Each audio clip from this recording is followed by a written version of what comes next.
This phone runs video review of the HTC Touch HD. It comes with a huge 3.8-inch display with a resolution of 480 by 800 pixels, which is 4 times more than Omnia and 2.5 times more than iPhone. We're quite happy with the display, which has nice colors and is sensitive enough to touch. However, we don't like the fact that it doesn't perform as well on direct sunlight as iPhones. Overall, we like the hardware. HD looks good, and the touch keys on the front fit the design, although they are not very comfortable. Nevertheless, the rest of the buttons, including the volume rocker on the left and the power key on the top, are very easy to use. They are rubber coated and well sized. The back of the phone is also made from the same rubber-like material, which provides a better grip.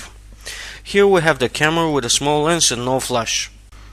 It's nice that we have the 3.5mm stereo jack on the top, which can be used for different headphones. There still is a mini USB, but it's required for the charger and the data cable. As you've seen, the hardware is great, but there is also software to be taken under consideration. As it can be expected from an HTC phone, HD employs the TouchFlow 3D interface on top of the Windows Mobile Professional OS. There is nothing new and just slight modifications. Now we have the Stock tab to help you stay updated with the latest info on the stock exchange indexes. If you don't need it, you can simply move it or remove the tab.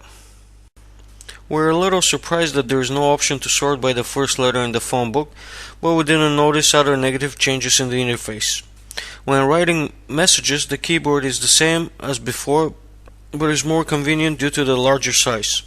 It's still not as good as Samsung Pixel's horizontal QWERTY, and we think that HTC should take some notes.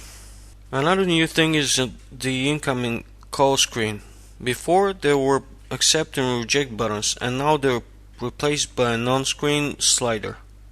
The large display is support for web browsing. The browser is even better than before. It visualizes the pages very well, and now you have the option to manually change the zoom level to optimize the amount of contents viewed. Reading documents on the huge screen, such as a big PDF file, is very pleasurable as well. It allows an entire page to be visible on the display, and the font is large enough. We were disappointed with HD's video capabilities. Unfortunately, it supports only MP4 H.264 videos, and even they didn't play correctly and were choppy when viewed at 640 pixels width, which is necessary for this display. DivX and Xvid are not supported, and if you install the core player, it will fail to work properly because of the lack of hardware acceleration. We hope that this will be fixed in a future software version, but HTC doesn't provide any additional information. Of course, you have the YouTube videos, but their resolution is low and the image quality is not very good. Luckily, at least the music features the phone offers are at the level we expected. We have the same interface, which is not like iPhones, but it's quite nice. The sound quality is also good, and you can use the 3.5mm jack to plug in any headphones. Let's take a look at the camera. It's also interesting due to the 5-megapixel resolution. The interface is rather minimalistic with a shutter and an options button. There are some other extras, but they are nothing special. Unfortunately, the photos are low quality. The ones made during the day do the job, but because of the lack of a flash, the night ones are terrible. Overall, we're left with mixed feelings regarding the Touch HD. It's a great business phone and the best for internet and document viewing. However, it's not as good as a multimedia phone because of the mediocre video, for which there is no official information when or if it will be fixed.